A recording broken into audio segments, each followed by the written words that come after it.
¿no es cierto?, en un proceso constitucional que se inicia con esta convención y con un texto que se ofrece a los chilenos que fue rechazado transversalmente el 4 de septiembre del año pasado por más de un 62%, o por casi un 62% de los votos.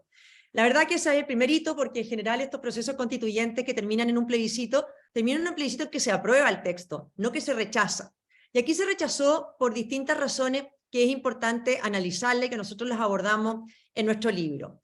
Primero, este libro nos pareció que era importante hacerlo para que no se reescriba la historia. Lo que hemos visto de quienes más bien elaboraron el texto es culpar a la ciudadanía, o que no entendió, o que va más lento, en vez de hacerse cargo de un texto que no representó el sentir de los chilenos. En segundo lugar, este libro es importante porque en Chile tenemos un debate abierto constitucionalmente. O sea, se rechazó ese texto, pero seguimos en un proceso constituyente para darnos una constitución que tenga el respaldo, por lo menos, de una parte importante de los chilenos. Y en tercer lugar, este libro es importante porque creemos que lo que ocurrió en Chile es un hito histórico no solo para Chile, sino para toda América Latina, porque, en definitiva, el texto que se ofreció a los chilenos es un texto que, más que una constitución, ponía por escrito un proyecto ideológico, refundacional, que lo vemos muy común en distintas partes, y que en Chile se sometió a votación y fue rechazado. Yo creo que, acudiendo a la invitación que me hizo Soledad en el fondo, el proceso chileno fracasó porque fue un ejemplo de una mala forma de hacer política. O sea, si yo pudiera mirar más allá de las ideas políticas distintas que muchos podemos tener, este era un muy mal ejemplo de cómo hacer política. En primer lugar, porque era una convención en que un sector podía hacer lo que quería. Es cierto que al sector que yo represento no fue mal en la elección de convencionales, y por lo tanto el otro sector tenía las mayorías necesarias para escribir un texto a su gusto. ¿Era democrático que lo hicieran? Por supuesto que sí, tenían los votos. Pero era una mala estrategia política, porque las constituciones están hechas para regir por décadas, independiente de los gobiernos o de las simpatías políticas de un momento determinado. Por lo tanto, había que hacer un texto que representara a todos y en el que nadie se sintiera excluido. Bueno, lo que ocurre es que aquí una mayoría, como decimos en Chile, pasó máquina, es decir, tenían los votos para escribir solos el texto, y eso fue lo que quisieron, escribirlo solos. Por lo tanto, ninguna norma de ese texto es transversal. Y esa es la primera lección que uno saca de una mala forma de hacer política. Cuando uno tiene las mayorías, es más importante de no atrincherarse, de buscar los acuerdos, la responsabilidad del que tiene la mayoría. Y aquí eso no se hizo. En segundo lugar, fue una convención que demostró una muy mala forma de hacer política por su forma. Fue un espectáculo. Tuvimos gente, convencionales disfrazados, convencionales que votaban desde las duchas, convencionales que en el fondo se probaron que fueron un fraude. Teníamos una persona que fue el símbolo, ¿no es cierto?, de las protestas violentas en Chile, que llegó diciendo que había tenido cáncer, que había sido víctima del sistema de salud en Chile, y se probó que era un fraude, que nunca había tenido cáncer, que era toda una gran mentira, y ese había sido uno de los convencionales representantes de esta convención. Entonces, al final fueron formas que fueron a la gente haciéndose alejar de este proceso. ¿Qué ocurrió?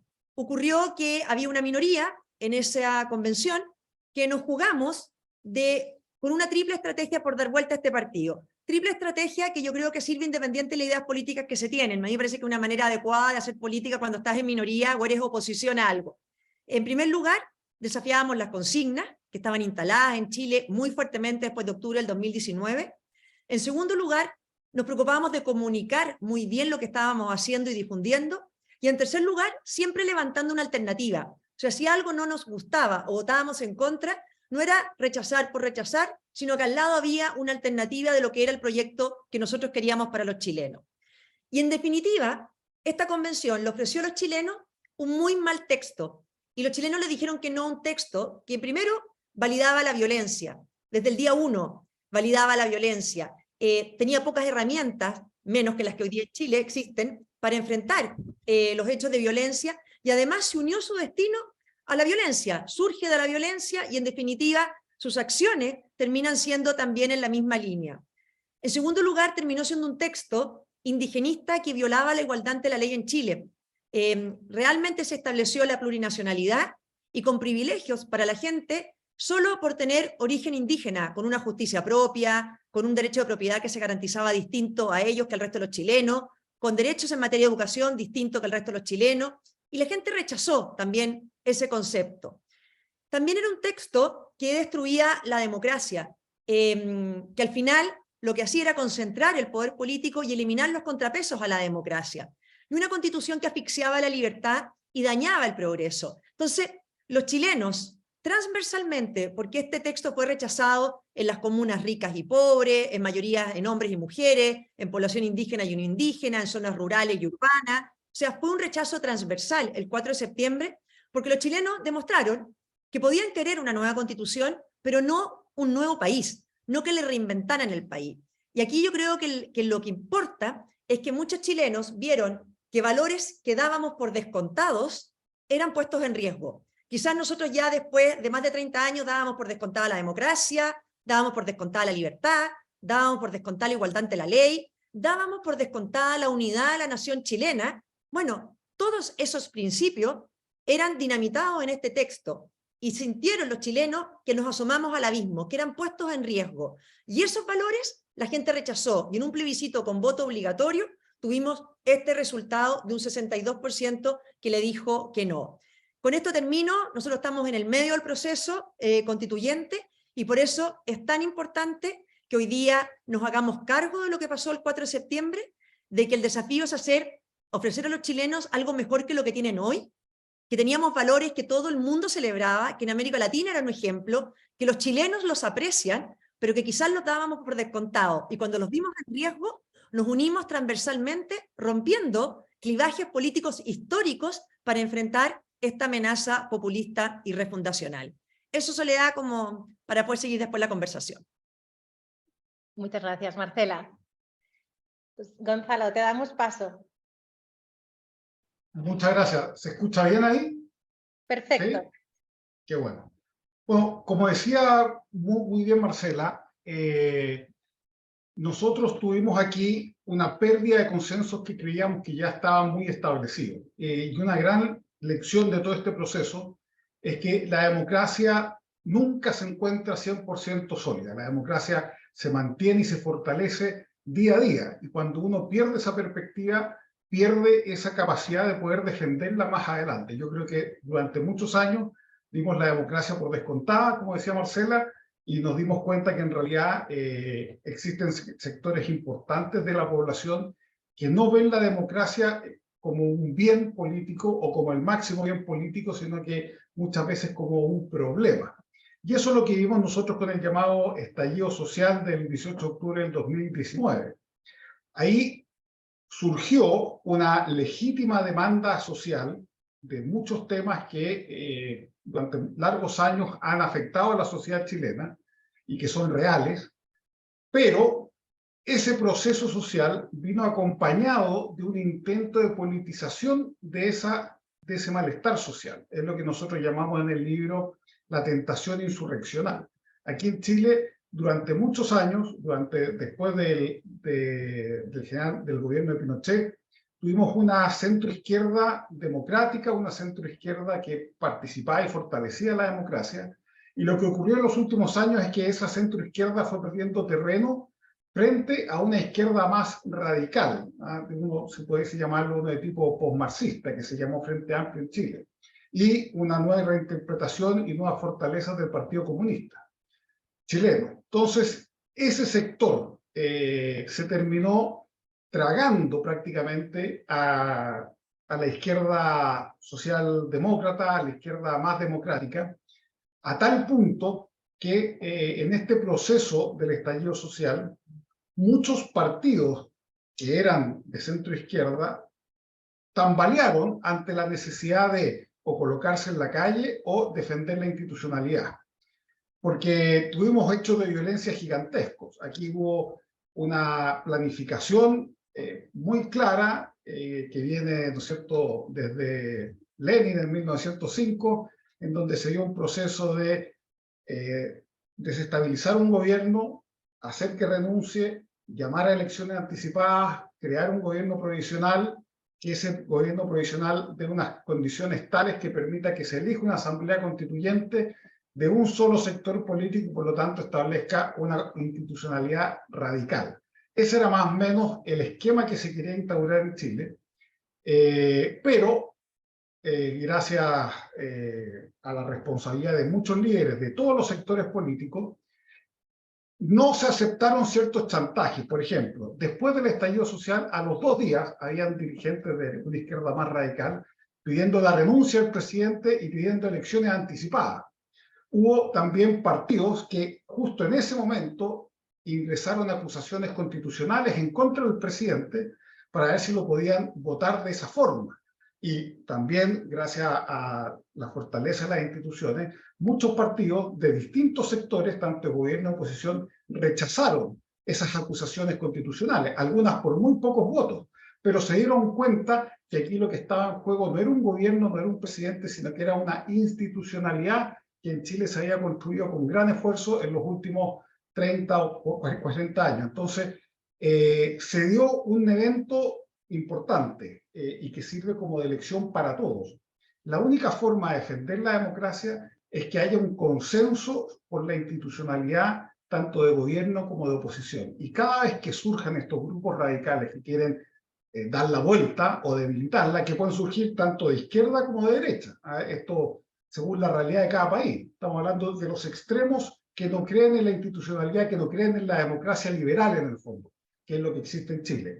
Aquellos que no creen en la democracia liberal siempre van a intentar espolonear o votar la institucionalidad burguesa, como dicen muchos de ellos, que en el fondo es fuente de opresión, etc. Porque creen en esta opresión institucional. Bueno, los verdaderos demócratas siempre tienen que reaccionar, y en Chile reaccionaron, y hubo un acuerdo político transversal, cosa que no se había dado en la historia de Chile en todo este siglo, en donde prácticamente todos los partidos políticos firmaron un acuerdo para encauzar esta demanda social, esta violencia que vivió Chile durante varios meses en la calle, violencia que no habíamos visto nunca, encauzarla en un proceso constituyente. Ahora, uno podrá decir si fue bueno o malo el proceso constituyente y si fue bueno o malo, ¿cierto?, el resultado de la convención. Pero sí es destacable que la gente que creía en la democracia fue capaz de sentarse en la mesa y sobre todo la centroizquierda, de renegar del griterío de la calle, que muchas veces está la tentación de sumarse al griterío de la calle, y lograron llegar a un acuerdo que fortaleciera la institucionalidad democrática de Chile. Yo creo que nosotros por muchos momentos estuvimos al borde de generar un caos institucional gigantesco, pero tuvimos la suerte de un presidente que se mantuvo firme, que no hizo caso en el sentido de querer renunciar o de debilitar su posición como presidente electo. Se llegó hasta el final del mandato como tiene que ser, y muchos partidos de gobierno y oposición lucharon porque este tema se encauzara institucionalmente. Entonces yo creo que esa es una gran lección para todos aquellos que defienden una democracia liberal. Las democracias se enfrentan tarde o temprano a enemigos tanto de extrema derecha o de extrema izquierda, o incluso anarquistas o antisistema, que si pillan o ven a un conglomerado de partidos o a una institucionalidad política débil, son capaces de votarla, aunque sean minoría. Eso es lo más grave.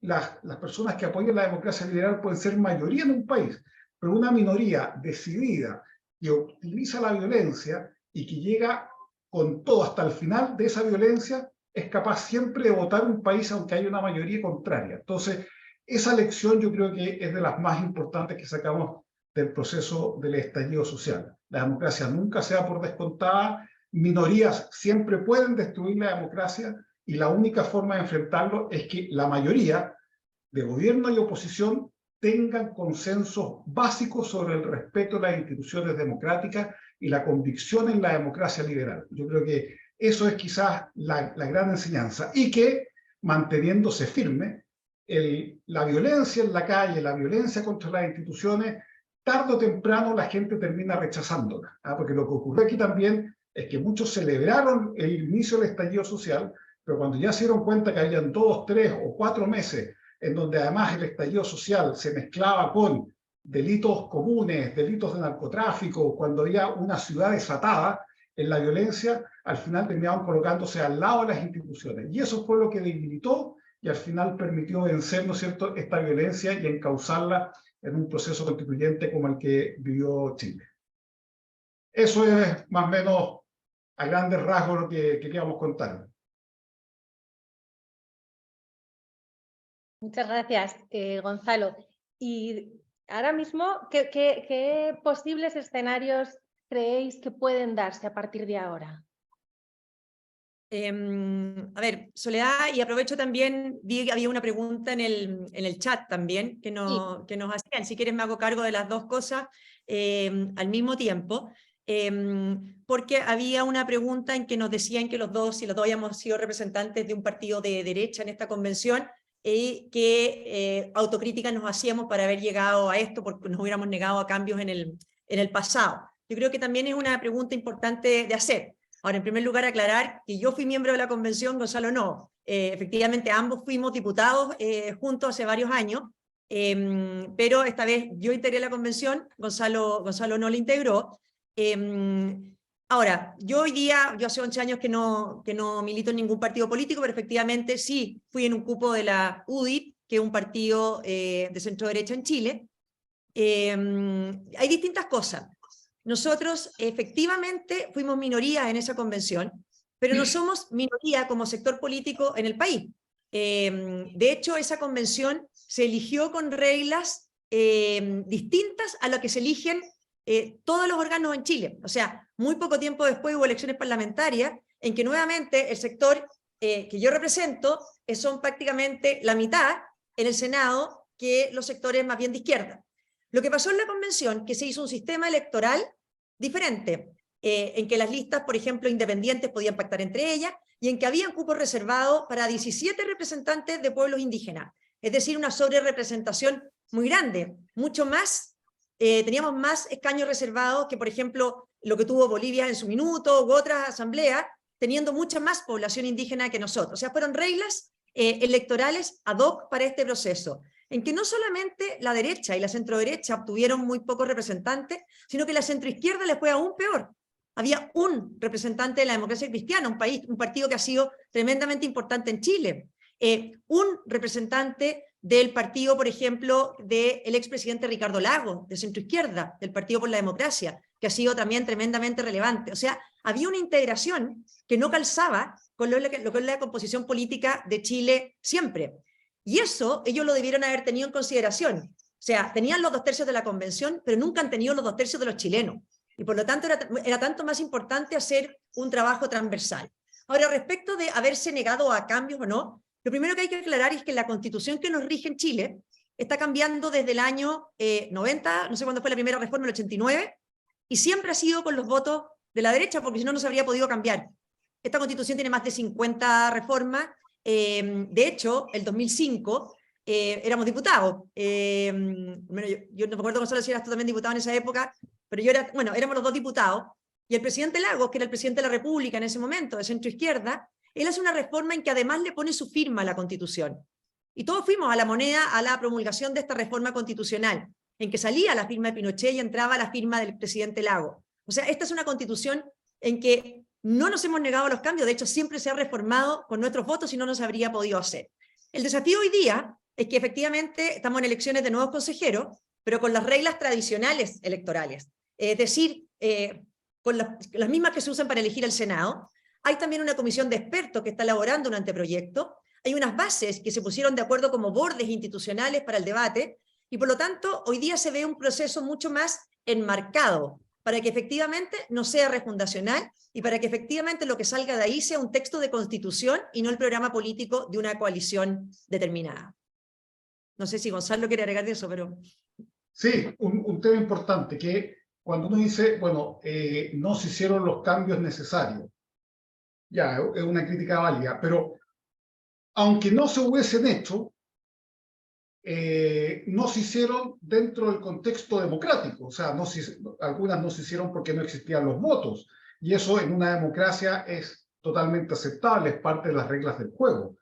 Pero justificar la violencia y saltarse la democracia porque hay cosas que no se consiguen dentro de la institucionalidad con la rapidez o con la radicalidad que uno quiere. Bueno, eso es lo que debilita a las democracias liberales, eso es lo que debilita, ¿no es cierto?, a la institucionalidad. Es cuando se le empiezan a colocar adjetivos a la democracia. Ahí empieza uno a hablar de democracia real versus democracia formal. Cuando empieza a hablar de democracia, ¿no es cierto?, burguesa y no democracia popular. Cuando uno ya cree que pueden haber distintos tipos de democracia, y si no, yo tengo la legítima autoridad para poder saltármela, es donde los países colapsan. ¿Ah? No puede ser que, porque un sector político se niegue algo, respetando las reglas constitucionales, eso justifique votar la democracia y asumir la violencia como método de acción política. Eso es un principio claro, y de hecho la centroizquierda lo entendió así en Chile. La centroizquierda, que muchas veces no estuvo de acuerdo con nosotros,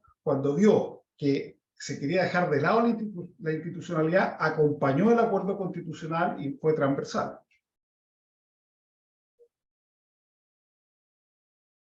Muchas gracias. Bueno, yo creo que podéis, igual que ha hecho Javi, o bien por el chat o levantando la mano, iniciar vuestras preguntas, aprovechar.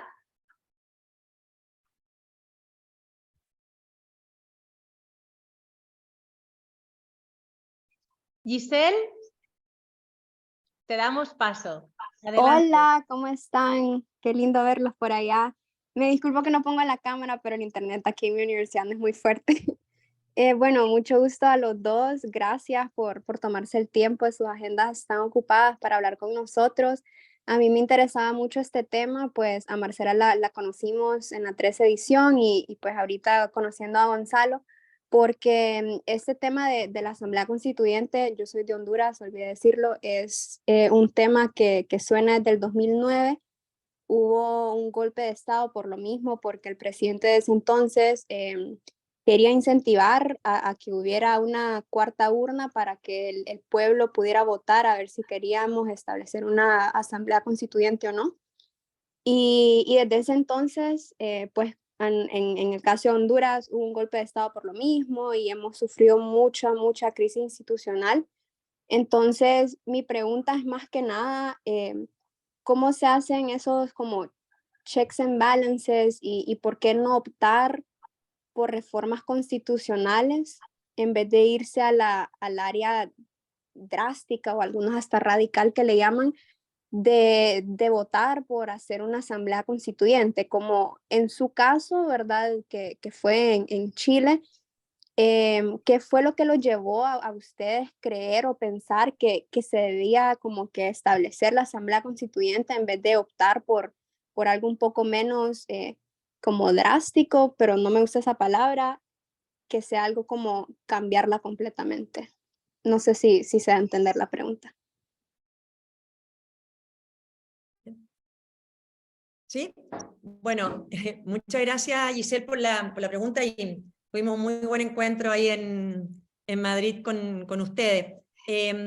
A ver, yo creo que aquí distintas cosas. Si a mí me preguntas, obviamente nosotros no éramos partidarios, bueno, voy a hablar aquí por mí, pero en eso coincidimos con Gonzalo, de una asamblea constituyente. Yo creo que lo que hay que hacer es fortalecer las instituciones. En Chile tenemos democracia plena.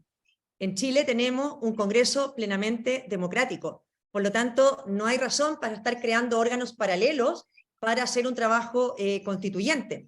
Perfectamente se puede hacer, como dices tú, vía reforma, o por último, si quieres hacer una nueva constitución, bueno, haber hecho una reforma que implicara un protagonismo del Congreso y después un plebiscito de salida para validarlo democráticamente la propuesta que se hiciera. Yo por lo menos siempre fui partidaria del radicar el tema en el Congreso. Como bien explicó Gonzalo, en Chile se produjo una crisis, tenemos una constitución que ha sido cuestionada en su legitimidad de origen, porque es una constitución que viene de 1980, aun cuando, como les contaba yo, el presidente Lagos le haya puesto su propia firma después de tantas reformas, pero tenemos una constitución que además hubo un plebiscito de entrada en que casi el 80% de los chilenos dijeron que querían una nueva constitución, y eso abrió el proceso constituyente de una manera, y lo abrió a través de una vía de una convención. Se rechazó el 4 de septiembre pasado esa propuesta, y ahí hubo también alguna discusión. Yo al menos era partidaria de que ya que se había rechazado el trabajo de la convención, no armáramos otra convención, sino que la discusión hubiera vuelto al Congreso, plenamente democrático, en una democracia plena. hubo un acuerdo político que nos tiene de nuevo en un nuevo proceso, distinto al anterior, con nuevos márgenes, en que en definitiva, de nuevo, los chilenos tendremos las posibilidades de votar. Yo espero sinceramente que haya habido aprendizaje, pero yo creo que el punto que tú tocas es fundamental, de qué manera fortalecemos las instituciones políticas en democracia. A mí me impresiona que parlamentarios renuncien a sus atribuciones delegándolas en otros órganos en vez de hacerse cargo de ellos. Creo que la manera de contrarrestar los desprestigios a veces de los congresos y de parlamentarios es al revés, demostrando que asumen sus responsabilidades, que hacen un buen trabajo y que eso sea validado por los chilenos.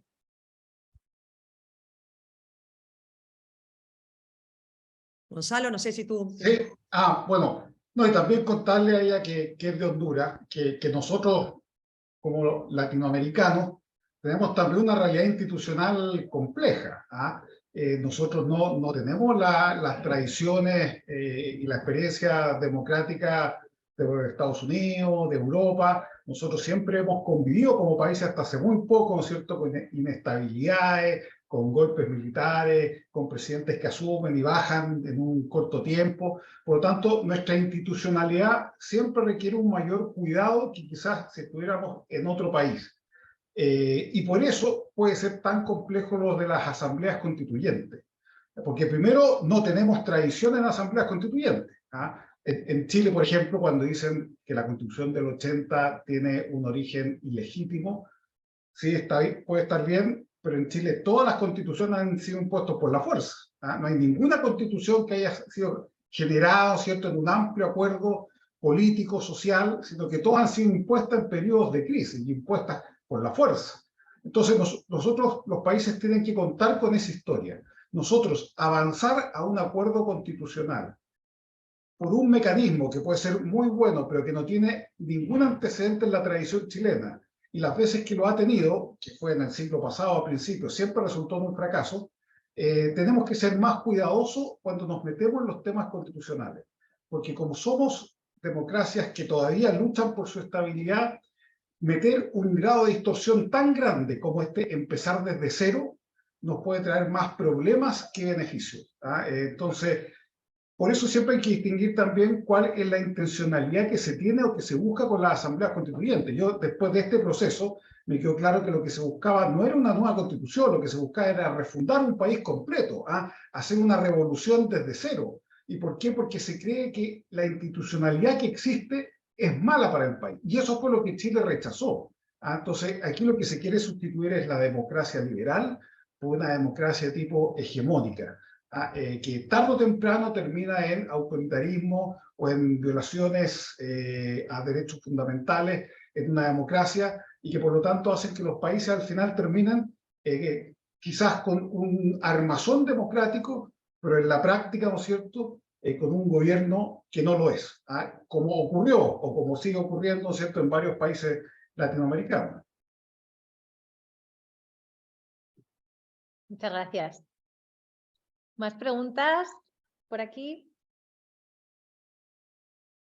Gracias, Giselle. Marcela, dijiste que los chilenos querían una constitución, pero no un nuevo Estado. ¿Qué cosas crees que los chilenos quieren en esta nueva constitución? ¿Y qué tendría que pasar para que sea aceptada? Yo estoy convencida que no es difícil ponerse de acuerdo con personas que piensan políticamente distinto, si es que tenemos claro qué es y qué no es una constitución. Una constitución, lo que no puede dejar de ser, es un instrumento que controle o limite el poder político en resguardo de las libertades de los ciudadanos. Entonces, los chilenos sí queremos todos, ¿no es cierto?, un mejor Estado, una democracia que tenga mejores herramientas, mejores contrapesos entre los poderes, mayor equilibrio, pero sin, en el fondo, poner en riesgo la libertad individual. Yo soy una convencida, por lo menos, que nosotros no necesitamos cambiar nuestro sistema político. Chile tiene un régimen presidencial, un Congreso bicameral y una democracia plena. Lo que tenemos que hacer es mejorar ciertos instrumentos para que funcione mejor la relación entre el Congreso y el presidente. Porque en Chile lo que pasa muchas veces es que un presidente es elegido con mayoría, pero después, si no tiene mayoría en el Congreso, no puede avanzar en su agenda. O, al revés, los parlamentarios, si son de oposición, tienen pocas atribuciones también fiscalizadoras. O sea, hay ciertas herramientas políticas que mejoran. Pero Chile tiene numerosas instituciones que lejos de destruir hay que fortalecer. Por ejemplo, la Convención destruía y debilitaba a un nivel muy grande la independencia del Poder Judicial. Chile tiene que fortalecer la independencia del Poder Judicial, que es un contrapeso fundamental al poder político, a organismos autónomos.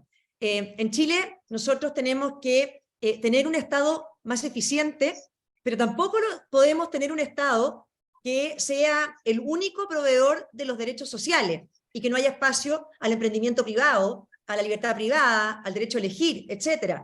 Pero sí necesitamos un Estado más eficiente y en que los ciudadanos tengan herramientas poderosas para exigir del Estado, por ejemplo, un muy buen servicio. Necesitamos también, ¿no es cierto?, reconocer los pueblos indígenas que existen en nuestro país, la realidad indígena que existe. Gonzalo fue diputado por una zona mayoritariamente población indígena, así que él puede abordar quizás mejor ese tema. Pero los chilenos no quieren partir la nación chilena. O sea, somos una nación, la nación chilena con una realidad multicultural distinta, pero no queremos destruir la unidad de esa nación. Entonces, yo creo que hay muchas cosas que mejorar, y también los chilenos se dieron cuenta que no pasa por esta promesa que se les hizo que una constitución es la solución a todos sus problemas. O sea, Chile necesita gobiernos cada vez más eficientes, políticas públicas mejores, y un marco efectivamente institucional que fortalezca las instituciones, no las debilite, pero que ampare también la libertad y el progreso.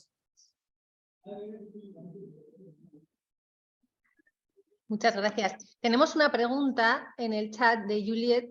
Si quieres también encender el micro la puedes hacer, y si no, la leemos. Juliet,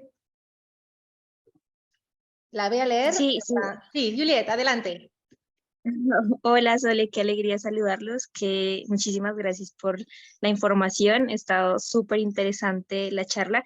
Y sí, es que a mí me llama un poquito la atención lo que Marcela menciona sobre los instrumentos, ¿no? Sobre las políticas públicas, porque si bien es cierto, por ejemplo, nosotros dentro de la Fundación Botín veíamos que nosotros ya teníamos cosas completamente estructuradas, pero ¿por qué reformarlas y por qué no trabajar sobre ellas para que sean de una manera mucho más adecuada y que se puedan utilizar de una forma como mejor establecida sin necesidad de cambiarlas? Entonces me llama la atención cuando Marcela menciona los instrumentos, pero ¿qué tipo de instrumentos? Bueno, si bien es cierto tenemos las políticas públicas, pero ¿a qué cosa específicamente? Porque Chile es un país de Latinoamérica en donde, por ejemplo, yo soy de Colombia, nosotros nos regimos normativamente por muchas cosas que ustedes ya tienen establecidas. Entonces, ¿cómo sería esa parte específicamente? Bueno, porque yo creo que nosotros tenemos, por ejemplo, el texto de la Convención que hacía, le quitaba herramientas al Estado, por ejemplo, para enfrentar la violencia. Y creo que al revés, nosotros tenemos que establecer herramientas hoy día en cualquier constitución que fortalezcan las herramientas del Estado para enfrentar la violencia, que sean un respaldo al uso de la fuerza pública dentro del Estado de Derecho para enfrentar los niveles de violencia que estamos teniendo hoy día en Chile. Otro ejemplo, por ejemplo, en democracia, claro, nosotros tenemos un sistema en que ciertas autoridades son susceptibles de acusación constitucional y pueden ser destituidas de esa manera. Pero hay otras que no. Nosotros tenemos, por ejemplo, un ministerio público que es el encargado de perseguir los delitos, que muchas veces en zonas de alta concentración de delitos, bueno, los ciudadanos estiman que a lo mejor ese ministerio o ese fiscal no ha hecho bien la pega. Entonces, ¿de qué manera hacemos herramientas para que los ciudadanos puedan participar quizás a iniciar una remoción de esa autoridad? O en materia política, de equilibrios políticos, ¿de qué manera permitimos un mejor trabajo Congreso con el presidente? Nosotros habíamos propuesto, por ejemplo, en la Convención, que el manejo de la agenda legislativa no quede entregada solo al presidente como es hoy día, que a través de ponerle urgencia a determinados proyectos, solo él puede empezar proyectos, que los parlamentarios también puedan levantar una agenda. Pero lo que se hacía en la Convención era, no solamente se le quitaban esas atribuciones, sino además el presidente ni siquiera podía oponerse a un proyecto de ley. Entonces, yo estoy de acuerdo contigo. Aquí nosotros tenemos instituciones muy sólidas, que es necesario mejorarlas, pero no reemplazarlas por completo ni cambiarlas. Sí creo que hace falta. En Chile tenemos un Estado, en Chile se ha avanzado en enfrentar abusos del sector privado.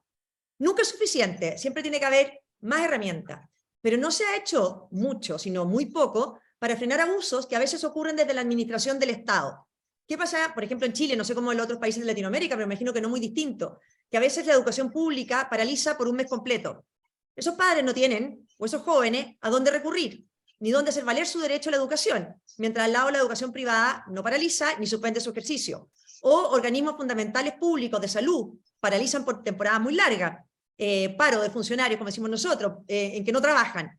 Bueno, los ciudadanos no tienen herramientas, a veces para exigir del Estado un mejor servicio. Entonces, yo creo que hay herramientas, hay instrumentos que una constitución bien hecha los debiera incorporar, pero que no requieren, pero bueno, o no hubieran requerido nunca una nueva constitución, pero ya estamos en eso y por eso hoy día tenemos la responsabilidad de que ya estamos en este proceso de cerrarlo de buena manera.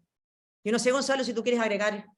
Sí, hay también un tema también de fondo que podríamos mejorar y todavía no sabemos bien cómo. Nosotros éramos un país pobre. La Constitución del 80 se dio en un contexto de un país donde había una pobreza del 40% de la población. Nosotros hoy día, Chile ha tenido un crecimiento gigantesco, ha tenido una superación de la pobreza gigantesca también, y hoy día somos un país de clase media. Entonces, los desafíos de las políticas públicas nuestras han cambiado. Nosotros fuimos muy eficientes en que mucha gente pudiese salir de la pobreza. De hecho, bajamos como nunca en la historia de Chile los niveles de pobreza en el país, pero quizás todavía no logramos adecuar las políticas públicas a los desafíos nuevos que tiene esa clase media emergente. Por ejemplo, en Chile hasta hace poco, el 70% de los universitarios era la primera generación de su familia en entrar a la educación superior. O sea, eso demuestra un aumento del nivel de vida gigantesco. Y los hijos de esa familia esperan mucho más del Estado o cosas muy distintas a lo que esperaban sus padres. En Chile siempre la gran política pública, por ejemplo, fue la casa propia. Todo chileno quería la casa propia. Hoy día, si uno les pregunta a jóvenes que salen de la universidad si su sueño es la casa propia, lo más probable es que digan que no, porque quieren arrendar, porque quieren vivir en distintos lugares, quieren poder viajar, quieren poder ir a estudiar afuera. O sea, los desafíos como políticas públicas nuestras hoy día son distintos a los de hace 30 años atrás y no lo hemos acomodado bien. Y es un desafío que todavía está en discusión y nos falta quizás mucho por poder concretarlo.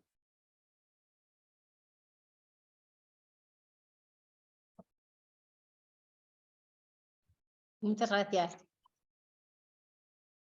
Vamos a ver si hay alguna pregunta más. Mientras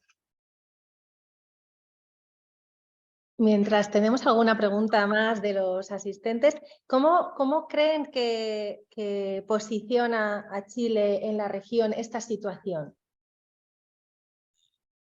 A ver, yo creo que lo que ocurrió el 4 de septiembre, cuando se rechaza una propuesta como esta, Chile creo que fue un buen ejemplo esa votación. Demostró la vigencia, por así decirlo, del sentido común, y lo que decía Gonzalo, de que cuando la democracia está amenazada, poco importan las historias políticas, porque nos unimos para defenderla. Quizás, obviamente, no era conveniente asomarse a ese abismo ni llegar hasta ese punto, pero habiendo llegado, creo que lo que ocurre es histórico, porque un proyecto ideológico, refundacional, que destruía la igualdad ante la ley y las bases democráticas, se puso por escrito y se rechazó. Esto no se rechazó una candidatura presidencial ni un programa de gobierno, sino que un completo proyecto político que muchas veces muchos de los países nuestros, ¿no es cierto?, Latinoamérica, nos han tratado de transmitir que es la mayoría o el único pensamiento que existe. Y la verdad que la gente puesta a votar le dijo que no a eso, y eso, no sé si Gonzalo tiene una opinión ahí adicional, eso a mi juicio nos pone en una posición, no sé, bastante importante. Ahora, en política y en la vida, las batallas no se ganan ni se pierden una sola vez. Por eso el esfuerzo nosotros que hemos hecho también en instalar qué fue lo que se rechazó ahí, porque ninguna pelea está ganada de una vez. O sea, los chilenos vieron que sus valores y la capacidad de elegir sus proyectos de vida estaban en riesgo y no quieren que se vuelvan a poner en riesgo. Pero no se ganó una vez para siempre, o sea, hay que estar siempre muy atento. Y lo mismo que antes cuando creíamos perdida la pelea, cuando se estaba redactando este texto, bueno, no estaba perdida, se podía ganar. Sí, ahí también agregar quizás que nosotros hemos pasado por estados bien extremos de ánimo. Para el estallido social teníamos el ánimo por el suelo, no solamente la gente de gobierno, sino que también la gente de oposición, que había sido gobierno durante 30 años, en el sentido de que la institucionalidad que había construido Chile no había quizás cuajado dentro de la población, la gente no se sentía llamada a defender sus instituciones, su democracia, etcétera, ante la violencia.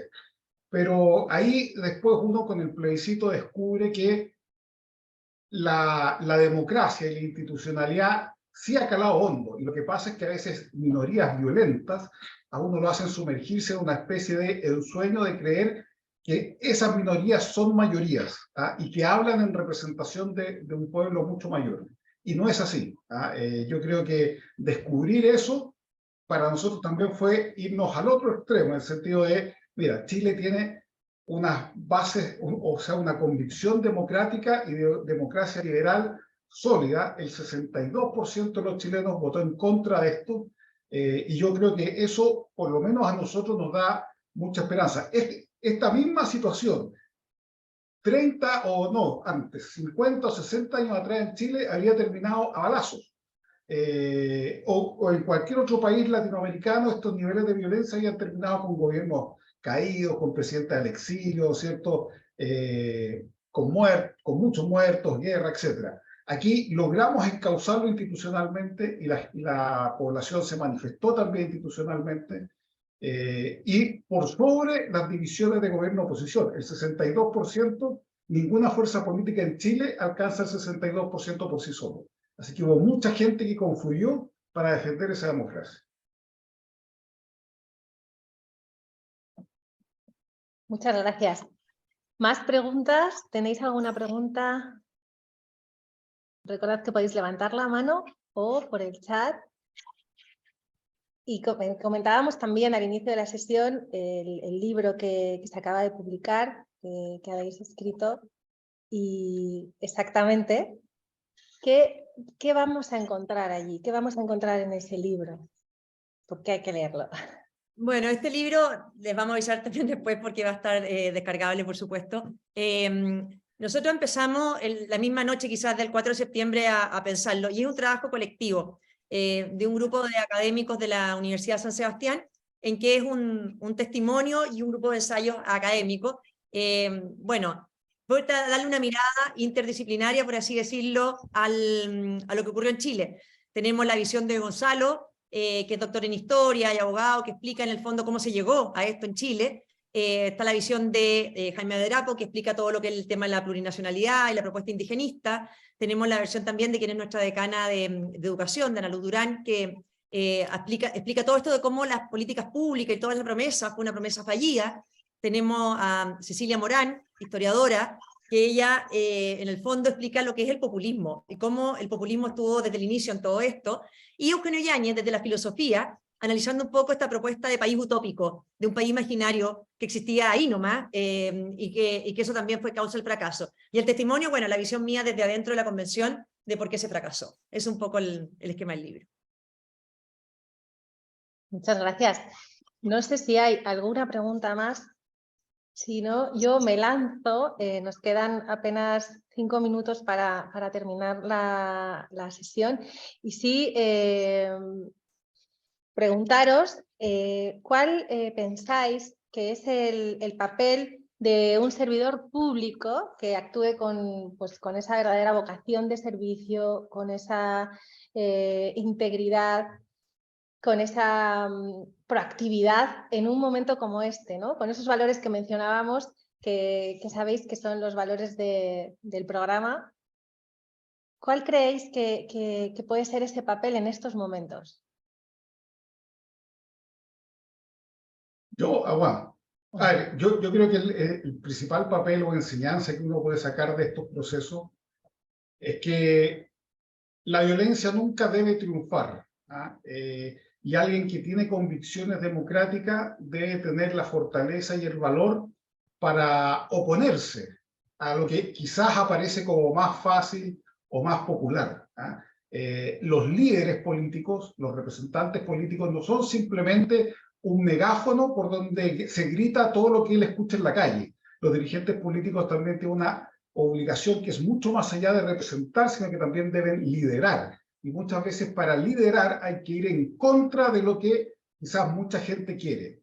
Y se pagarán costos políticos, uno será impopular por mucho tiempo, pero yo creo que la convicción más grande es que uno siempre debe tener la fortaleza para poder defender a las instituciones democráticas, a la democracia liberal, porque si no los países caen, los nuestros también caen prácticamente en periodos de depresión institucional grande, y de esos cuesta mucho salir. ¿Ah? Es muy fácil caer y cuesta mucho salir, por lo tanto siempre hay que estar alertas a esos desafíos. Oye, y agregar ahí quizá lo que dice Gonzalo, que a mí me tocó cuando conversé con jóvenes del programa de ustedes, era, yo creo que también cuidar el diálogo político siempre. Creo que independiente de lo que uno haga, o sea, pueden haber servidores públicos en distintas áreas, y a veces van a estar en la política y todo, es cuidar las formas, o sea, el diálogo. A veces es mayoría, a veces es minoría, pero siempre cuidar el diálogo. Y esto no quiere decir que los acuerdos sean verdaderas rendiciones de un sector frente al otro. A veces se llega a acuerdo y a veces no hay acuerdo, pero el diálogo político creo que es fundamental. Formarse, quienes son más jóvenes, yo creo que es claro, siempre que uno le dicen, oye, yo me quiero dedicar o estoy pensando un futuro en política o lo que sea, bueno, primero formarse, porque la democracia es una manera también de zanjar diferencias, entonces uno tiene que saber qué le ofrece a la gente, cuál es la alternativa de proyecto de país que uno tiene, por qué la visión de uno la cree mejor que la del otro. Y en ese sentido, algo que estamos viendo en los países, yo creo que es común a todos los países y lo vivimos muy fuertemente en la convención, para que exista ese diálogo, uno no se puede parar desde una superioridad moral frente al que piensa distinto. Uno tiene ideas políticas que el otro, pero son igualmente válidas.